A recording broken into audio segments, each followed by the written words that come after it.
नमस्कार, जय सिया राम। अपना चैनल में सब गोटा के स्वागत करै छी। आर एकटा होली के एखन समय छै। एखन तऽ सब काज तिहार जतेक होइ छै, उपनयन, मूड़न, बियाह सब में तऽ होली गीत गायल जाइ छै रास्ता में। तऽ एकटा होली गीत सुनै जाओ। मिथिले में राम खेलती होरी।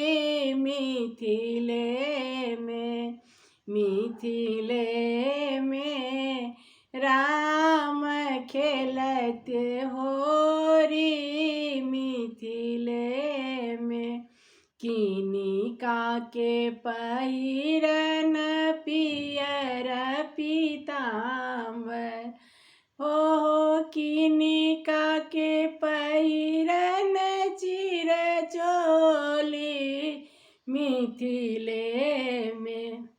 मिथिले में राम खेलते होरी।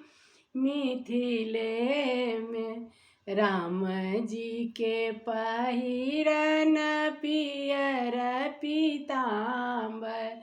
राम जी के पहिरन पियर पीताम्बर हो। सीता के पहिरन चिर चोली। मिथिले में राम खेलती होरी। मिथिले में किनिका के हाथ कफी चकारी। किनिका के हाथ कनक फिचकारी। किनिका के हाथ अबीर झोरी। मिथिले में आज मचए होरी। मिथिले में राम जी के हाथ कनक फिचकारी। राम जी के हाथ कनक फिचकारी हो। सीता जी के हाथ अबीर झोरी। मिथिले में राम खेलती होरी। मिथिले में राम खेलती होरी। मिथिले में राम जी के भी जय पियर पीताम्बर।